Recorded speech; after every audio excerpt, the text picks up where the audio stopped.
I am Bill Smith. I'm definitely an alcoholic. And I'm sober through the grace of God and the fellowship of this program. And God, are these lights bright. Yes, they are. Okay, God, I'll tell the truth. Dick said he was going to raise his hand. If I didn't, I couldn't see whether he raised it or not. Most of the time I'm not nervous, but tonight I am. My sponsor's with me. My sponsor's got 38 years of sobriety. My sponsor's wife died last month, and she's been bedridden for 5 years. And he's been sort of loving her to death, taking care of her. So he hasn't really been out of the house in the last 5 years. So the people that he sponsors have been running herd on him. And we take him everywhere we go. And he sponsors a lot of people.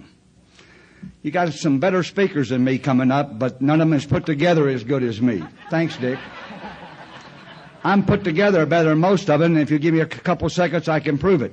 I forgot to bring my hair dryer down, and so I called housekeeping, asked them would they bring me one, and they said they'd be right over. So I took $3, and I stepped outside my door, and not very much close, and the door shut behind me. And I'm standing in the hall with this $3, and some guy comes down the hall. I said, it ain't what it looks like. So then I get on the phone, and the housekeeper and the front desk says, I don't guess you have any ID on you. I said, no, nothing else either. If you hurry up and send them up here, because I'm supposed to go down and speak if you hurry. So that's what you get to listen to tonight. So I just want you to know that I'm very well wrapped.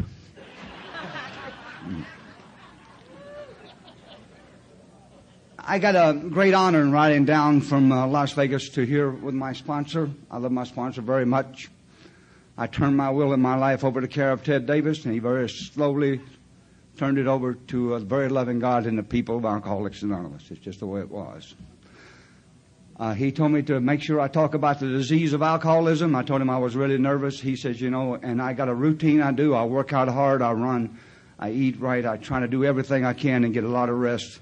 And he said, you've done everything you can, and God will show up.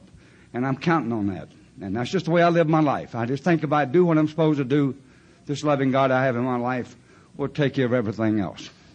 So I'm going to tell you really quick, this is something that I just believe in. Believe me, no one speaks for Alcoholics Anonymous, and I certainly don't. I'm one of them people that believe that alcohol and all this other stuff that we use has very little to do with alcoholism. It just has very little to do with it. If that was true, if alcohol was a problem, everybody that drank a Budweiser would be sitting at these tables. And that's not true. There's something else wrong with me. Dr. Silkworth says this about guys like me. Alcohol does something for me, not to me. Makes my brother tipsy, does not do that for me. Lets me get up and go dance. It also lets me get up and fight. It somehow always lets me go to jail. I don't know, but it's just me. It just lets me go play is what it does. And Johnny Yates says it better than I can say it, so I'm just going to quote him. He says, all his life he was uncomfortable, and when he drank, he was no longer uncomfortable. And that's the way it was with me. I heard a guy described it. He said he took a drink, and it come out the end of his fingers and his hair. Didn't do that for me. What it did was it just sort of took the fears away. I'm a guy that's always afraid of everything. I've only got an 8th grade education, and I told my mom after I came to Alcoholics Anonymous, I'm reading a book, and I got the words in it, I don't even understand them. So she went and got me a dictionary, and she says, here, look them up. So that's what I've done over the years, to get some kind of understanding of what kind of disease I have. And this is what it is. Once I take a drink, one thing always happens. What Dr. Silkworth says is I'm going to have another drink. And then once I have another drink, then something else is always going to happen. I'm going to have another drink. And in chapter 3, it says that like this. I'm a person who cannot control it. And the great obsession of every person like me, and I looked up the word obsession, and it's above all other suggestions. It's something that you cannot escape. My sponsor says it's something that owns you. The great obsession of people like me is to have a few drinks and go about their business. Dr. Silkworth puts it like this. He says, we see other people drinking with impunity. I said that word in these rooms for years, not even having the slightest idea what the hell it meant. One time a guy says, what does that mean? I said, I don't know. Let's go look it up. He said, Jesus, you always say that. I said, well, it's in the book. It says mean with other people. See, other people take a drink without consequence, without punishment. My brother can drink without consequence, without punishment. Not only that, he can do that stupid stuff, you know what I mean? Have 2 drinks and look at you. I don't want no more. Why not? Starting to feel it. Thought that's the reason you did it. Not knowing that once I take the first drink, that I'm no longer in control. I heard a guy say one time that I was telling my sponsor on the way down here, he knew when he developed the craving for alcohol. I said, how in the world would anybody know that? I had no idea. I just started out drinking drank a glass of white whiskey and a couple of beers at the age of 15 and had no idea when it happened. But all I know is once I started drinking somewhere along the line, I didn't seem to shut it down. And so that's what I believe is the allergy of the body. Once I take a drink, one thing always happens, and they say it different ways in Alcoholics Anonymous. They say it like this: once too many and 1,000's not enough. I never understood when they said that. When I was sober about a year, my sponsor decided he was going to start a club in Alcoholics Anonymous called the Triangle Club. I got the job of digging the ditch. I'm the newcomer, you know. And so I'm digging this ditch in this July or June in Las Vegas, about 112. The old-timers up there, you know, under the umbrella with iced tea, making sure the newcomers get the ditch straight. And I looked at this old jerk and I said, tell me a cold beer wouldn't taste good right now. And he says, Billy, I would never tell you that. I said, see, he said, let me ask you a question. What does the 4th and 5th and what does the 15th one taste like? He said, they just lose their taste after 3 or 4 and now you're just drinking.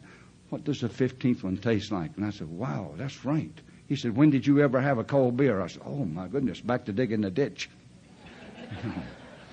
And that's how I learned about alcoholism from people like you. I joined the Navy to see the world and became a drunk. It's just that simple. It was in the 50s, and everybody else sent their money home and did things with it. I found out you could get the cheap stuff, and for you young people, you were going to blow your mind. 90 cents a quart. The good stuff costs $1 a quarter. I would never buy that. You get the same effect for 90 cents, so why would I spend the extra 35 cents? I'm not looking for taste. I'm one of Dr. Silkworth's boys. I was arrested 11 times while I was in service, 10 of them being for alcohol related. And I thought it was the Navy, and I was going to make a career out of it because I knew people like me have trouble when they get out. It looks like I was having a little bit of problem with this drinking. And so when I got out, I got locked up by the Long Beach police. But the reason I got out of the Navy, I went to Iwakuni, Japan. You can do a lot of things in the Navy, and they'll forgive you. But you can't miss the boat. And the boat left, and I wasn't on it. And I went over to one of those houses that I love, you know, and they served that stuff in these houses over there, so I had everything I needed at my fingertips. I thought I was a man. Some of them girls told me later on they had to ride and deal with a man, and I wasn't it. But anyway, I missed the ship, and they took all my stripes away from me, made me mad. And so I got out of the Navy, and I went before the old man. He says, have you got anything to say? And I said, yeah, 16 more days, and I'll be out of here. And the day I got out of the Navy, I got locked up by the Long Beach police, celebrating getting out. Had the one drink just to celebrate, and I had no intentions of doing all the things I did. I was going to have a few drinks, kick back, and celebrate. My actual mind, my alcoholic mind, is a fabulous thing, this thing. I had no intentions of doing all the things I did. I was just going to have a few drinks, try to get lucky, and come on back to Florida. And I got locked up by the Long Beach police, and some kid said, why don't you go back through Illinois with me? And I left California. It took me 42 days to get to Florida. It would have took me longer, but I only had $840 when I left California. And I wound up in Chester, Illinois. I don't know why I went there, but that's where I wound up. And I called my father, and I said, if you'll send me $56, I can get a bus ticket and get home. And don't tell me I didn't love my folks, but isn't it amazing? Once I took a drink, all bets are off. All bets are off. You can't guarantee my actions because I can't control how much I drink once I take a drink. I'm going to go skip around, which I always do. There's a guy that I drank with here in Las Vegas, and I started telling this story 3 or 4 years ago, and he was one of the few friends I had left. This is right before I came to Alcoholics Anonymous. And we started drinking at our old place at the Plush Horse on Sahara. They started killing people. We didn't bother us. We were just drinking. We didn't want to, get into that other stuff. And one time we were drinking. He said, let's go get drunk. I said, it's a great idea. And we started drinking. And I got so drunk that I couldn't sit up on the stool. So I told him, I said, I can't do this no longer. I got to go home. So I get in my car and I'm driving home, and I got one eye closed because I got like 9 white lines. And I got to get them to come together, so I close one eye to get them to come together, and they do. And I get home, and when the big book talks about I should have slept for like 10 hours, but I didn't. An hour and a half later, I wake up, and I'm really in bad shape. And my wife looked at me, and I said, don't say nothing. I'm back in the car, driving back down to the Plush Horse. Wasn't very far from where I live. And my friend is still sitting there. And he's still drinking. And I started drinking again, and I passed out again.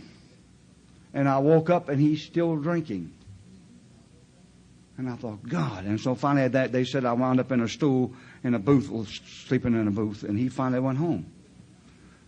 3 or 4 years ago, I run into him. Him and I became business partners in some stuff, and I finally said to him, I said, listen, will you please tell me what happened? What happened with your drinking? He says, oh, Billy, that stuff that you and I were doing was nuts. That's insane. He said, I had to knock that stuff off. That's insane to do all them things. I said, you mean you don't drink at all? He said, oh, sure.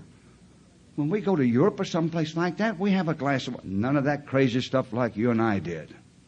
Now, if you to walk in and watch this, he could drink more than me. You would say, he's the alcoholic. Look at this guy. This guy keeps passing out. He can't drink. This guy can really drink this stuff. And in the big book of Alcoholics Anonymous, it absolutely describes this human being as a person who can drink. He will lose a few years of his life. He will have a miserable time. He will have health problems. It tells you right in there. And he is not alcoholic. What my friend had was a drinking problem. And it says he can moderate and even stop. And the very next paragraph describes Billy Smith. What about the real alcoholic? And that's what I could never understand, even in being in these rooms for a long time. So I finally got back to Florida, got a job. General Electric was a good job. If you miss 5 days, they fire you. I missed 28. They wouldn't fire me, so I just quit. We're just bored, 9 to 5. It was one of the best paying jobs down there. I had no education. I went in as a janitor and got promoted right away. And wound up in a lab, had an excellent job, and went to work on a fishing boat, and I thought I'd found heaven. These guys could drink. I said, yes, this is for Billy. And when we come in, we go out and fish and work hard, and we'd work 17, 18 hours a day and drink the other. And we'd sleep on the way out to the fishing grounds. And all them other guys wanted to drink, get drunk, and fish. I wanted to get drunk, and tell them how to run the fish company. And I got fired. I could not believe I got fired from that job, but I did. And that's how I wound up in Las Vegas. I wound up in Las Vegas, got burned out. I couldn't work. Could no longer drive in the state of Florida. One time when my brothers, this disease is really, in the big book it talks about how slowly we go down the hill. And what to me is the biggest thing, and I've heard Bob talk about it, and we've talked about it for years, but it's really a disease of separation. And I'm going to spend just a few minutes, if I can, to get into this. Everybody always says that, and then they shut up. And what happened with me, the way I understand it, and the way it happened in my life, is it's such a slow process that my alcoholic mind doesn't pick it up what's happening to me. When I first start drinking, it looks like I'm fitting. I mean, it looks, the way I feel is I'm starting to really fit in. But when people see me drink, they start getting a little scared. And they don't feel comfortable any longer. I think I'm fitting, and they start backing away from me. And first of all, it's like friends and stuff. And first of all, it's non-alcoholics. They start pulling away from me because I don't drink like them. And they don't want to drink like me. So they start separating themselves from me. Then I start separating myself from friends. My brothers come and got me out of jail one time in a strange city. They got me out of jail before. And I took their car, left them standing in a strange city. And I said, if you say anything, you know what will happen to you. And I left them standing there. I can tell you the next time I called them, they didn't come. You know, and I was sitting in Tampa jail, and finally my oldest, the one next to me, I'm the oldest one next to me, says, if you're looking for Bill, he's in Tampa jail. And we just thought you'd tell you. My father come over and apologize for my rotten brothers for not coming and getting me out. And I thought they owed me an apology.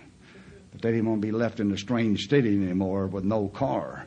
And I don't blame them. And I still remember that ride back across Grandy Bridge to St. Petersburg, Florida. I felt about this tall in that car. I never felt that bad in my life because my father was crippled, and he looked at me, and he was just as serious as he could be. And he said, Billy, why don't you do a little more fishing and a little less drinking? And I thought, God, how do you do that? How do you fish if you don't drink? How do you do anything if you don't drink? I can't stand the uncomfortableness from not drinking. I can do, and don't get me wrong, I can stay sober for a while. I've done it. But I just get it up to here. My buddy said just like a grind. It's just a grind. And after a while, it's like the heck with it. And so then I started separating me from my family and from my employers. And the last person in my life, when I was coming out here, I went and told my mother, I'm going to Las Vegas. And this little old gray-headed lady with a third-grade education looked at me and says, and she loved me more than anything in the world. She says, I'm going to help you pack. She says, Dad and I do not know what to do for you. I'm thinking a couple of hundred would help, you know. And so that's it. And I separated everything, and I wound up alone. And I come out to Las Vegas, and a friend of mine said, come out to Las Vegas as showgirls and bars 24 hours a day. And I couldn't think of a better place. And what happened for me was I learned how to drink in Las Vegas. I used to get I wouldn't have to panhandle much. I could just get like 50 cents, and I'd go write a Keno ticket. And one time I won $55. I had 5 out of 6 and won $55 for 50 cents. I'd give the Keno writers $30 or 25 of it, and I kept the rest because I know I'm going to need them. And when I'd write my 50-cent Keno ticket, they would fold it and hand me my ticket because back then they would give you a drink ticket. And I'd open up my ticket, and there would be 8, 9 tickets in there, drink tickets. And I'd go, thanks. They said, get lucky. I'm thinking, that's right, get lucky. You can have the money. I don't need the money. I need this. This is what I need to fill this hole. And what Las Vegas did for me was it got me in the hospital real quick, and I was 29 years old laying down here. And what they told me was I wasn't going to live any longer, that my body was shot, that I had liver problems, and I'm laying there thinking 29's a little young. I know guys like me don't draw Social Security, but 29 doesn't seem like quite enough. I've always been felt like a strong person because it's self-reliance. And so I got in my car and come back, and I said, well, maybe alcohol's the problem. There's alcohol's the problem. Let's just quit. I'd like to tell you my sobriety date is in, but boy, would I be lying. Dick would have to hold up his hand. I don't want him holding up his hand. But I had every intentions. I probably meant it more that morning coming out of that hospital than I did this morning. I've never been that serious in my life. 29 just didn't seem like enough. I had a new wife. She drank like I did. I came back and I told her, I said, if you take one drink, I'm leaving.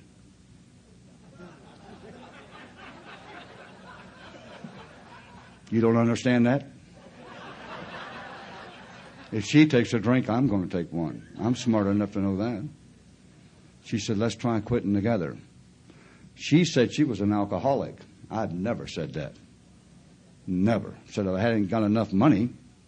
You know, even when I was walking down Fremont Street with everything I own in a carnation box. Everything I owned before I got married in a carnation box. If I had a few drinks in me and $30, $40 in my pocket, I remember one time they put boards on that little old room I had. On one side of the street, on First Street, was Skid Row. On the other side, it was not. So I used to look at the guys on Skid Row, and I said, if I was bad as them guys, I would do something about my life. I'm one block from them, but that's a long ways in my mind. I don't understand what they're thinking. They were sleeping in 50-cent cots. They had cots back in you could rent. It was stunk in there so bad it was horrible for 50 cents. If I was as bad as them, then I wouldn't do it. And they had all boards locked up. I had $3 or $4 in my pocket. I couldn't get my stuff out of that room. That wasn't worth nothing to anybody except me. It was everything that I had. It was precious to me. It was the white shirt that wasn't white. It was the black pants that wasn't black. But I need them. I'm a crap dealer. And I went downtown and I got lucky and I won a lot of money. $60 or $70. If you're broke, that's a lot of money. I went back and flashed it at these people who had ignored that door up on my thing and showed them how bad they treated a really nice guy. And I put that money in my pocket and I carried my stuff in my bag and I went down and got me a room for $25 a week. I don't have to tell you what that looks like. But isn't that amazing? I was all cheered up. And if you asked me how my life is doing, I would tell you not that bad. 4 hours before that, it was horrible. But isn't that amazing? $40 and a few drink. Just not that bad.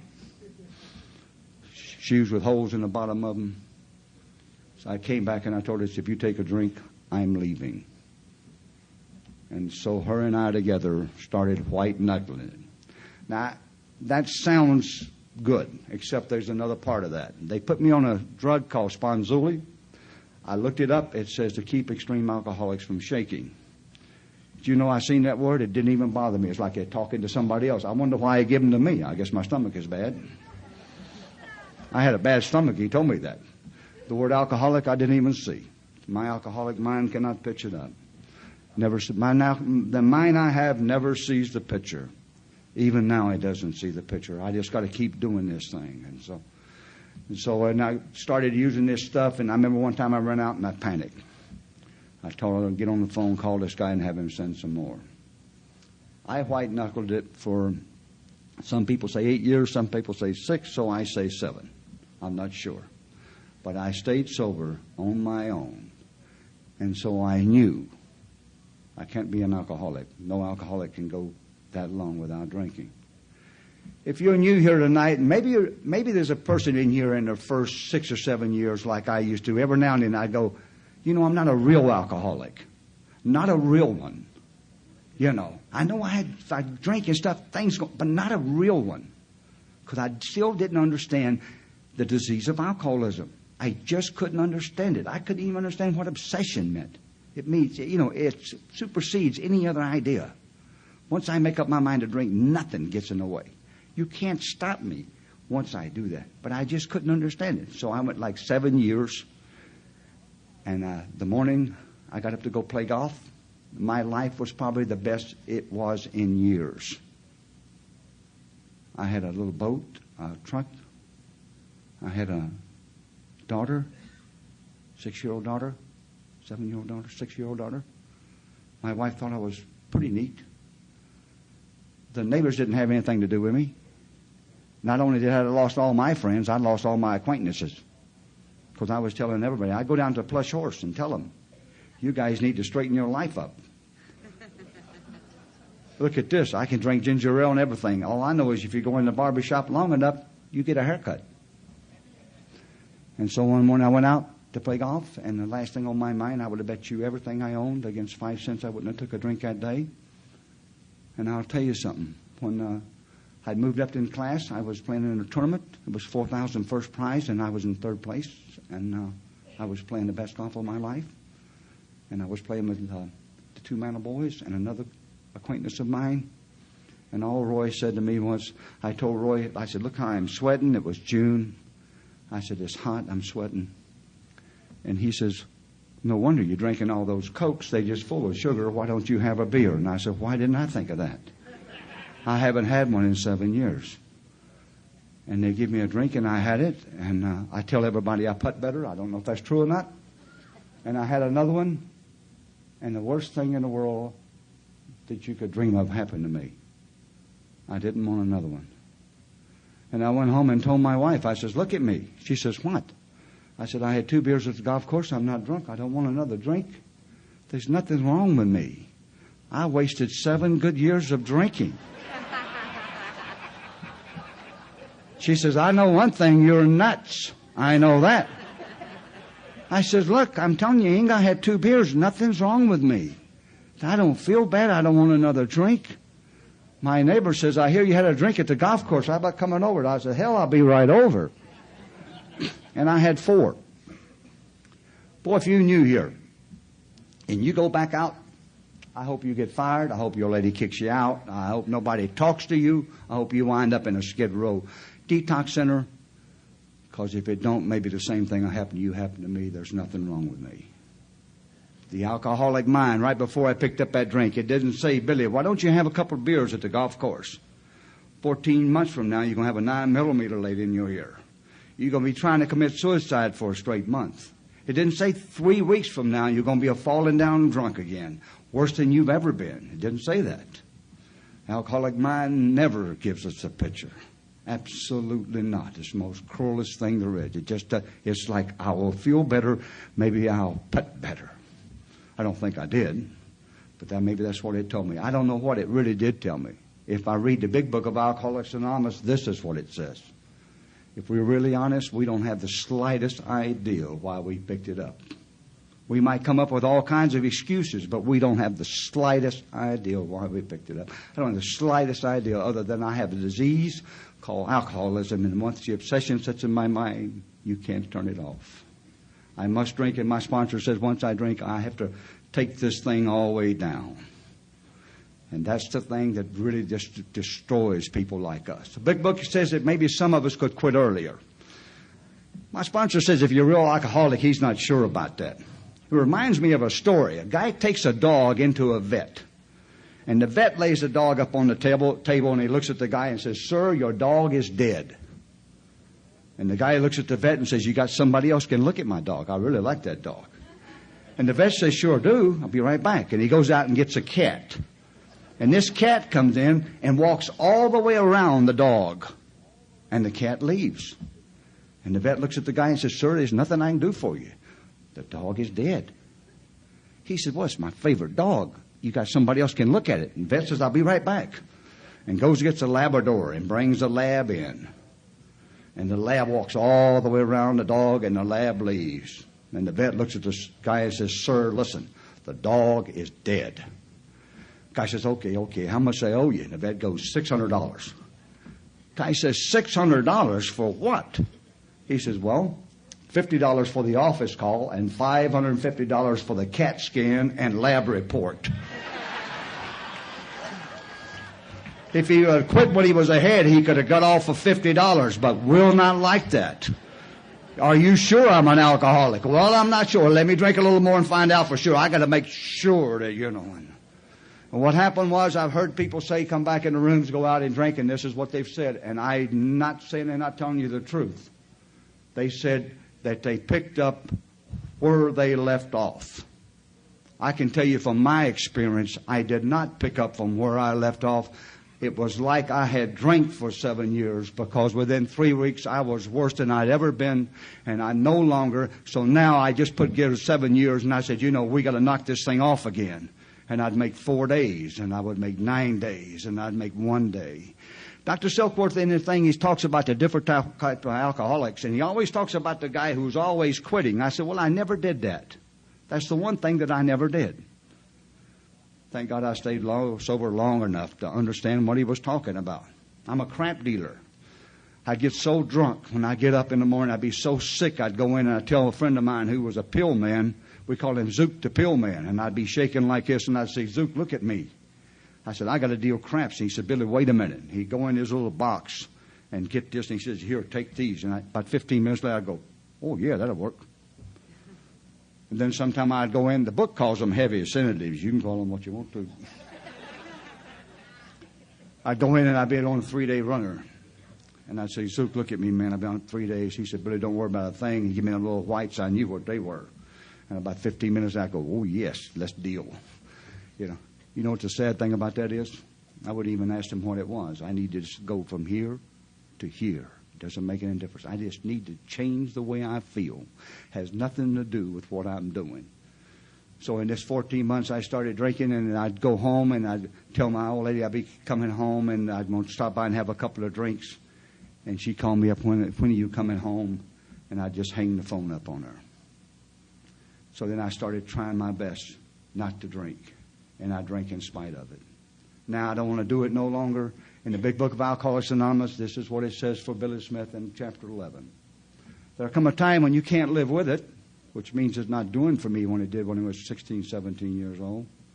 And you can't live without it, which means I can't quit doing something now that I know is killing me.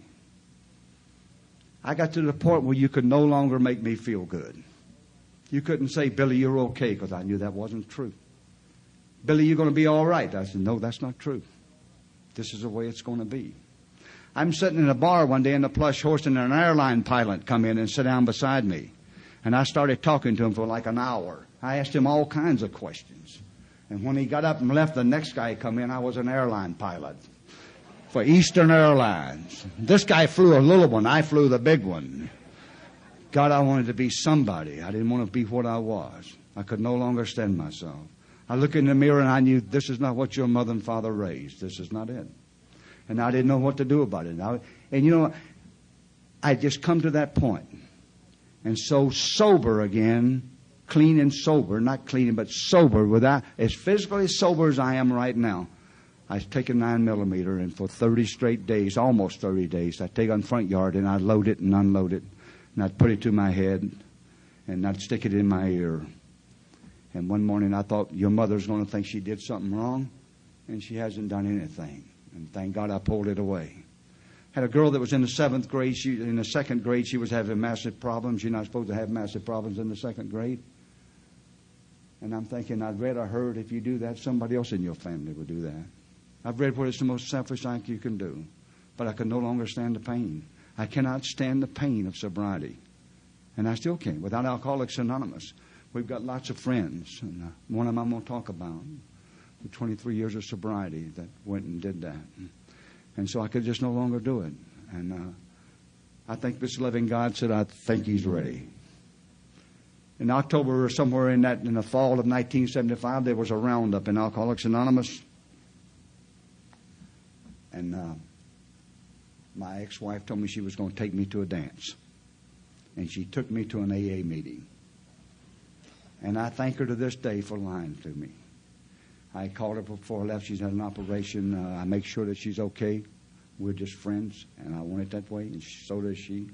She took me to the roundup of Alcoholics Anonymous, and they had one speaker, and all I heard him heard. I went to all the meetings, and I heard one guy say this. All he said was he got up in the morning, and he had to watch his mother die. And if he could have waited to the evening when he could have drunk, he could have been a part of it. He could have really felt it. But he said, sober, I had to go through the motions. And I thought, and my wife says, you're always like that. I could no longer let you in. I could no longer let you get close to me. If me and I started to become friends, I would do something stupid to push you away from me. I would say something or do something because I couldn't stand it. Because I knew once you figured out who and what I was, you're not going to have anything to do with me anyway. So I just beat you to the punch. Book says we'll know loneliness as few do. And I tell you something, got where I was just a body of one. And that was it, and I couldn't do any better.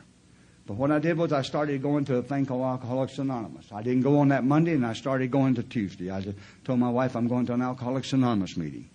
And I went down to the old Alana Club. It was across from Jerry Nugget. It was like where the Skid Row guys went, and I felt comfortable there because I understood where they come from.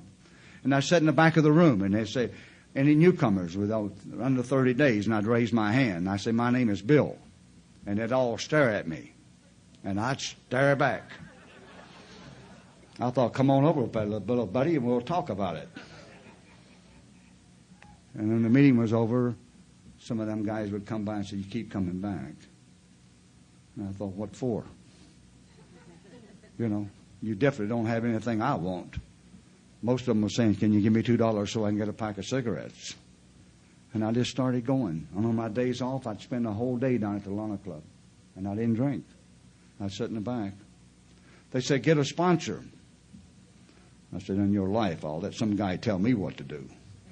You know. Why don't you start working the steps? Why don't you go help another one? I said, why don't you come on outside and we'll talk about it?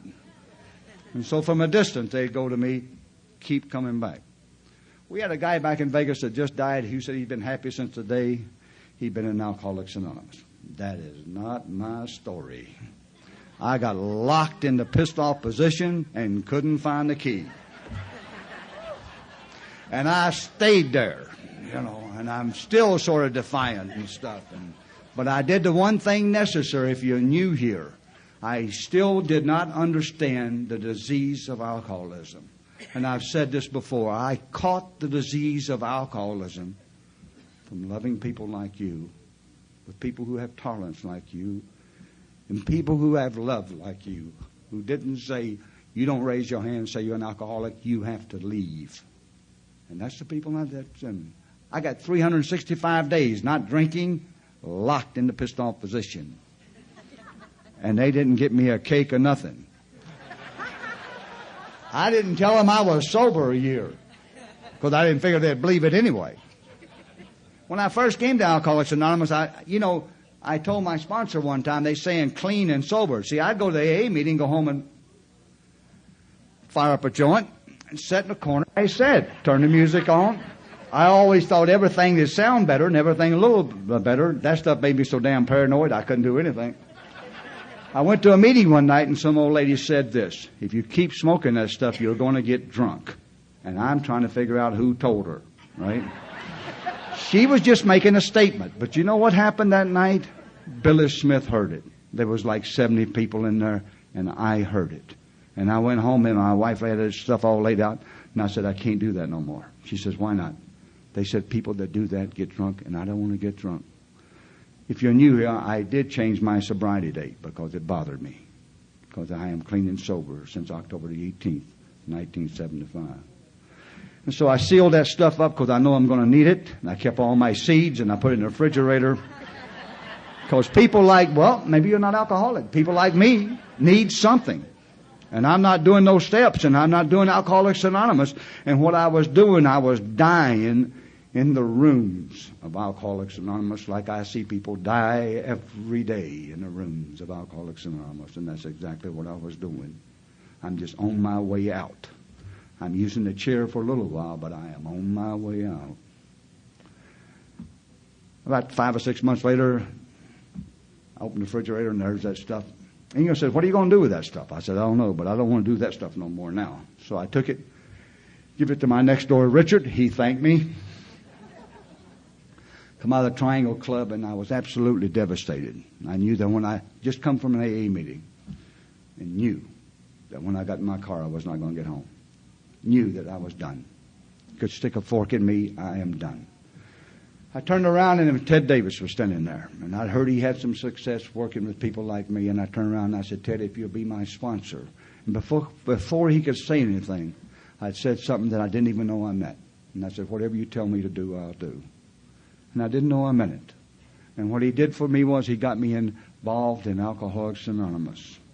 Told me go on the 12-step list. And I remember telling him, I said, Ted, I'm not a real alcoholic. He says, tell him that. I said, Ted, you don't understand. I want to tear their face off. He said, Jesus, they're going to like you. He said, Billy, just don't try to be nothing you're not. Just be who you are. Get them to the rooms and turn them over to the old timers. So that van was just gone all the time.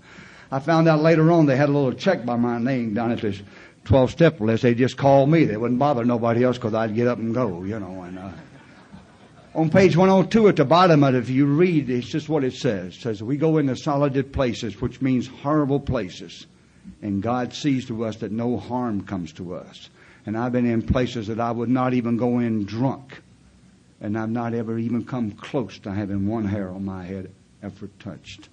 And I used to, at 3 o'clock in the morning, now I have other guys that I sponsor. If they can't get nobody, I have them call me and I go with them. But I try to get a lot of people to go at 3 or 4 o'clock in the morning. They wouldn't go, and I'd get up and go. My old lady says, you're nuts. I said, I know that, but I'm not drinking. I seem to be doing better than them other guys, because all them other guys started going out. And I'm still angry as heck, locked in the pissed off position, going in picking them up. And I just started doing it. And when I was about 3 years sober, I got a little relief. I had like 3 months where it was like, wow, is this fantastic? And I felt really good. And 4 years sober, my sponsor says, you know, you need to do a fourth and fifth step.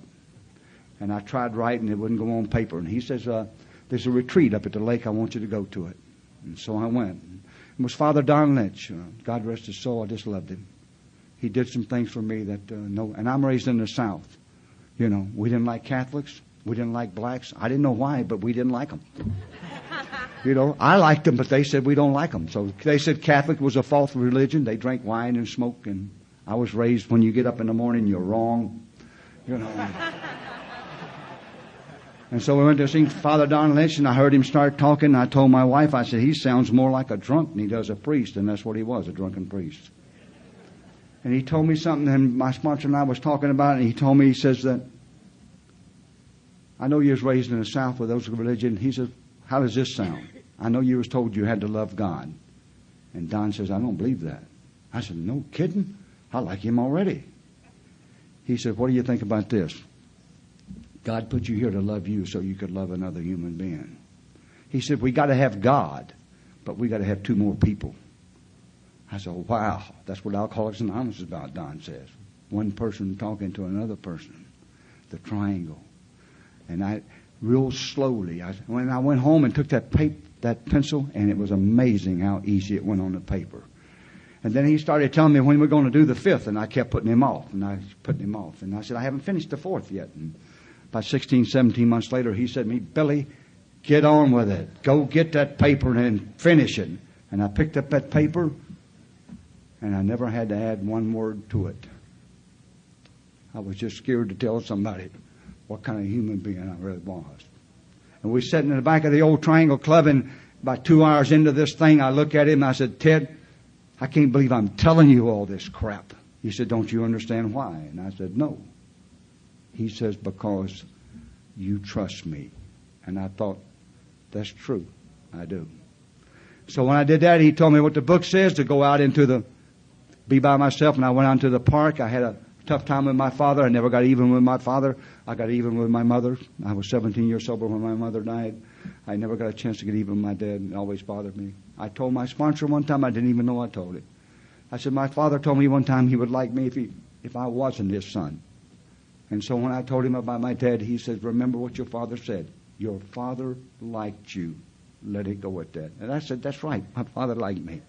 So I went out in the park. I cried. I did have feelings and everything. It was a great thing. And I thought about my past and everything. It says we are about to take a step, to make sure the mortar and the cement is in place. And so now I got the 5th step done. I went to my sponsor and I says, boy, I'm glad that's done. We got that. He says, don't sit on your laurels. You're about to take the biggest step of your life. I said, hell, I just thought we just did that. He says, get the 12 by 12 and read. And this is what it says in step 6. We now separate the men from the boys. And anybody who can do this. And my sponsor says that at night, God takes all the defects of character away. And when you wake up, he gives them all back to you. And what he says he puts a real thin veneer over all these character defects. And you get a new car and I don't have one, and envy pops up and I push it down, and then jealousy pops up and I put it down, and then anger pops up, push it down, then pride pops up, push it down, and then lust, well, it don't pop up like it used to. But lust pops up, and that's what it is. It's a real thin veneer, and as they pop up, they're always there. Then I went back and did a 7th step with him. And an 8 I wrote down, and I told him, he says, my mother, when we was kids, when we was growing up after I got out of service, each boy, it was 4 of us, paid $15 RF&B, room, food, and beverage. We each paid $15 rent. The other 3 boys would pay it on Friday. I would get paid on Friday, and for some reason I couldn't make it home on Friday. And a lot of times if I had money, I couldn't make it home on Saturday. And when I make it home on Sunday, I was always broke. And I would start borrowing the money that my brothers had loaned my mother, and my mother was easy. She'd always say, honey, you got to straighten out. And all the time she's reaching for a purse. And she would give it, and she said, Billy, you need to change some things in your life. And I'm thinking, I don't know why. I don't understand what you're talking about. I can't see the picture. My sponsor says, start sending her cards. And now that you've got a really good job, send her $100 bills. I'm thinking, that's cool. I know my mom. She'll send them back. She never sent the first one back. He said, send her for Paddy's Day. I said, my mother's not Irish. He said, send her a card anyway. Every holiday there is, send her a card. Put some money in. And I paid her back. At 10 years sober, I got a divorce at 5 years sober, sitting on the side of the bed. Been divorced for a year. My wife wanted a divorce. She no longer liked me as a sober person. She said I was a nicer guy when I was drunk. Sitting on the side of the bed in my sponsor's house at 7 o'clock in the morning. I've been divorced a year. And I'm telling my sponsor I'm going to remarry her. My sponsor's wife is laying there, and at the time that I'm telling him I'm going to remarry her, my wife is locked up in a nut house. My sponsor's wife looked at me and she said, you know something, honey? They got the wrong one locked up. They should turn her loose and lock you up. You're the nut. At 10 years sober, I decided I wanted a divorce. My sponsor said that we both were good people, but we were like oil and water. Both of them you got to have for a car, but we don't mix. I wanted a divorce. It took 9 months. And when she wanted it, it took 2 weeks. She decided she didn't want to divorce me. After I divorced her, finally got the divorce, I went by the house just to see, if another car was there. I didn't want her, but I didn't want nobody else to have her. And the house just looked like crap. And I thought, yes. Yes, indeedy. Dick Tucson, I tell you, I got a big mouth. And I went over and told my sponsor, I said, boy, you should see that house. It just looks like crap. He said, how bad does it look? I said, boy, it's horrible. The grass is like this, the gate's down, everything. He said, go over and fix it up. I said, oh, wait a minute. Ted, I give her a house free and clear, the car free and clear. She got everything. I remember telling Ted, I'm entitled to something. He said, yes, you are, Billy. You're entitled to your life. Now give it to her and get on with your life. Money will never be your problem. You got to understand, I'm sitting in a $250,000 house of his with a 40-foot boat out front and a new Lincoln Continental, and I'm living back in a one-bedroom apartment, and he's telling me money will never be my problem. I'm thinking money ain't your problem, money is mine. He said, give it to her and get on with your life. And I can tell you from the bottom of my heart, money has never been my problem. Never been my problem. So I went over, had to go knock on her door and asked her if I could mow her yard and fix the gate. You see, this is how important this is. She's the mother of my daughter. I wouldn't want my daughter to see me hate anyone, much less her own mother. That's one of the 2 times he's told me, this is going to get you drunk. You got such a resentment, this is going to get you drunk. And I went over and I started, and she wound up being the best friend I had. And I'm talking about it is platonic. And it's her best friend. When I was operated on, they said, you got anybody that can take care of you? And I said, I absolutely do. I got somebody that will take better care of me than any nurse you've ever had. When I went to buy my place, she had my credit messed up so bad because she loved to play 22.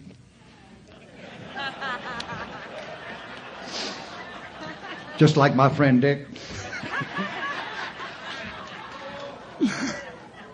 She found that I was trying to buy this little place I got now. I was trying to put $40,000 down. They wouldn't even give me a loan. And I said, and she called me up and she says, I hear you're having trouble getting a loan. And I said, yeah, but I got 2 lawyers working on it and we'll get it done. She says, I have a good idea. And I says, what's that? She said, why don't I put the house in your name? You can put the house up for collateral. And that way you got to give you the loan. Here's a lady who is physically unable to work. And I said, I'll tell you one thing. Don't ever put this house in nobody's name. But I know who my buddy is. I know who my friend is. And it was even. And it's been even ever since. And I still, to this day, because she was married to me and I wouldn't let her work, she has no Social Security. When I mean no Social Security, she gets less than $500. She gets $103 or something from a union, which is $600 total, her total income. And I guarantee you, I make sure she lives large. I don't have a problem with it. She has trouble with it sometimes, even taking it. But I told her, I said, listen, will you quit that? Because when you die, Debbie gets it. And when I die, Debbie gets it. It's not like I'm giving it to a stranger.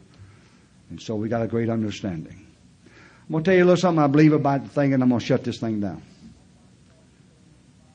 My sponsor calls it staying on the firing line, staying in the trenches. I've been on the 12-step list for over 20 years, long over 20 years. I'm the coordinator for the county jails in Las Vegas. I go to a Skid Row detox, minimum one time a week. I go to the prisons and do big book study with guys that's doing long terms of time.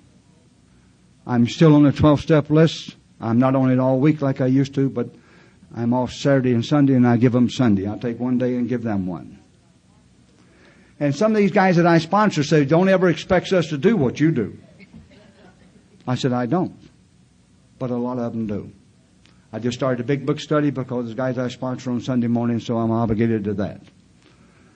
Seems like the longer I'm sober, the more I have to do. I told this guy one time, and I've said this from the podium before, but I'm not sure it's true anymore. If I knew which one to cut out, I'd cut one out. But I don't know which one to cut out. That might be the one that's keeping me sober. Not only that, there's a bit of worse effect can happen to me. Is I cut one out and I think I'm doing really good. So I just cut one out and then I say, hey, I'm doing pretty good. I just cut the jails out. I only go to just the third Wednesday and the fifth Wednesday anyway. I'm doing good. So why don't I just cut out the prisons? So then I got another day free. And I'll probably be doing good. I'm doing good now. Maybe I'll just cut out detox. Staying sober, feeling pretty good. Go to 10 meetings a week. You shouldn't have to do that if you're 23 years sober. Maybe I'll just cut it down to 7. And what happened was I had a friend to do that. And last year he tied a bag around his head, put rubber bands on the bag to make sure he couldn't breathe. And he helped me so much when I came into Alcoholics Anonymous. He had loved it much more than I did. And his best buddy died, and he had nobody to be transparent with. I told my sponsor, I said, I believe today the reason that I am sober, because I've been always told him everything, all the weird ideas, sexually and everything else I've ever had. I just tell him. I don't have, because he never judges me, and he never criticizes me. I could go to him right now, and I know this is true, and it's important to me. Maybe not to you, but it's important to me. And I could say, Ted, listen, I just found out I'm gay. And he would go, he wouldn't say, well, what happened? He'd say, well, we got to find some gay meetings. We know some people that's gay. Let's go around. He would have my best interest at heart. And that's what Alcoholics Anonymous has done for me. See, the thing that separated me, you people real slowly sort of put me back in the groove. You understand? Alcoholics Anonymous has done for me exactly what the alcohol did. Made me feel useful and whole. I came in with no self-esteem whatsoever. And he told me stupid stuff like, put your shopping cart back. I said, what's that got to do with being sober? He says, there's a big sign there that says, put cart here. Put your cart back. One day I'm putting this stupid cart back, and one of them little guys that run around that make $3 an hour or whatever they make looked at me and he said, I wished everybody did that. And when I walked away, you know what happened? Inside where I live, I felt good. I thought, wow, what a feeling. So it's a little bit of small things that's built me back up into self-esteem. The other reason I do these things is that the alcoholic mind never gives you the picture is this. Last year, in October, I go hunting. So now for you animal activists, you can, if you buy the tape, cut this part out. Because if it swims, I fish for it. And if it runs, I shoot at it. And so October's my month, and so I'm all set to go. I got taken a vacation. I'm all set to go hunting. And like 4 or 5 days before the season starts, the lady calls me and says, you know, don't forget you got that workshop on sponsorship Saturday. I said, no, wait a minute, not in October. I never make dates in the 1st of October. She says, well, we'll get somebody else. I said, nope, wait a minute, I'm not allowed to do that. once I make a commitment, I have to keep it. So I said, I'll show up. So I said, then I'll go Sunday. So my good friend Valerie called me and says, your good friend Dick Susan is celebrating 35 years sobriety on Sunday, and we would love to have you there. I'm going, all right, I'll be there. And it was a pleasure being there. I said, okay, I'll leave Monday. See, my alcoholic mind can't pick up the picture of what's happening, right? I think God's mad at me. For you guys that hunt quail, you know the first 2 days is a day, because the birds are still dumb, you know. And I'm not a good shot anyway. But after they've been shot out, they get smarter than hell. So I'm thinking they're going to be so smart by the time I get there, I ain't getting nothing, right? I don't know what kind of trick you're playing, but it's not very funny. So I go to this birthday party, which I'm thrilled to death that I did, and I come home and my phone rings, and it's one of these idiots that I sponsor saying that he is in serious shape and he needs to talk to me at least 3 or 4 hours Monday. And I'm thinking, this is ridiculous. I'm leaving Saturday, Monday I'm still here. So I said, okay, get up early and we'll go. And Monday afternoon I ran down to Nelson's Landing with the old dog, and we went down and we did pretty good in the afternoon. And I come home and I'll jump in bed early and I'll leave early Tuesday. Now you see, if I had it my way, I would have left on Saturday. I still go to the detox center, and when I pick up a guy, this is what I'd say to him. Do you smoke? And they always go, yes. And I go get them a couple packs of cigarettes. I used to get them 1, but now I buy them 2, because they smoked the first pack in about 4.5 minutes, because they ain't had one in about 7 days. Then I ask them the magic question, are you hungry? And they always go, yes. And I said, come on, let's go get something to eat. So I come back from this hunting trip, I jump in bed, and about 10 o'clock, my phone rings. On the other end, I have a 30-year-old daughter who's been doing this thing for 18 years, living in the streets. One time she come home and she looked at me and she says, can I come in and take a shower? And she says, I haven't had a shower in about 5 days. And I said, Debbie, you look absolutely horrible. She weighed about 85 pounds, and I used to tell everybody it's not that bad. And she came in and she took a shower, and she went in and she says, is it okay if I go to the refrigerator? And I said, yeah, go ahead. I watched her eat 4 times in like an hour and a half. And I said, you know, you can't stay here. She says, I know. She says, Dad, I'm living in the back of pickup. We got a mattress in there, and it's not that bad. I thought, right, it's not that bad, honey. That mattress makes all the difference in the world. Right? The alcoholic mind's not that bad. So at 10 o'clock tonight, the phone rings, and it's my daughter. This is last October, and she said, Dad, I need help. I said, oh, I know that. She said, no, I need to go to Alcoholics Anonymous. I said, yeah, I know that too. But I said, I'll tell you something, honey. I can't help you. You'll get your help the same place that I got mine from, a total stranger. But I said, give me your phone number, because I know some people that will help you. So I called this friend of mine whose wife's got 11 years, and the other girl's got 10 years, Denise and Doran, and they went and picked her up. And guess what they said to her? When's the last time you eat? She says, I don't remember. She says, have you got any cigarettes? And Debbie says, no, and I don't have any money either. They said, hell, we know that. And they took her to 7-Eleven and bought her 2 packs of cigarettes. And I told my sponsor, thank God there's other people out there doing the same thing I'm doing. Now, see, if Saturday when they called and told me about the sponsorship, and when Valerie called me and told me about the thing, if God would have said, listen, I got to hold you here a little bit. I got a thing for you. So then she come and called, and I took her down to the ABC Club in California.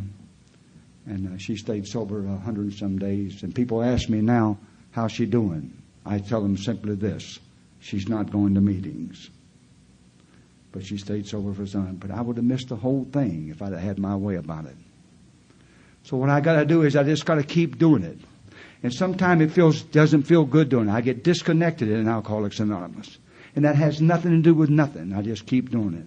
And when something comes down, I just double up on my meetings. I know where the newcomers are, but they're always broke. You know, so I got to put money in my pocket when I go down there. A lot of guys do that. The book says some of us become misers. I hope I never do that. My God is the greatest paymaster in the world. And I said that, and one guy says, and the givers get it all. And I said that, and this guy said, well, if I had what he had, but that's not what I'm talking about. I'm not talking about the money. I'll give you the most precious thing I got. The same thing my sponsor give me, and that's my time. I'll give you my time, hours of it. Dick Tucson and these guys give me hours of their time. And so that's what Alcoholics Anonymous has done. In the 12 of 12, it simply says this. We have a set of principles, spiritual by nature, which will exclude the desire to drink, which will push away the desire to drink and make us happy, useful, and whole. One quick story, and I'm done. I tell this story in honor of my father. You won't hear this from nobody else. I got this from my dad. I started telling it. I was speaking at a conference in Utah, and I was at a racetrack, and the conference was at a racetrack, and I thought of the story.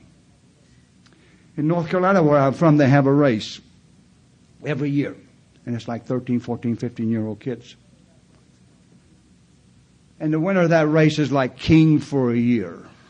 And it's the biggest thing in that area. They all bring their best horses. And all the fathers are in the winning circle except one.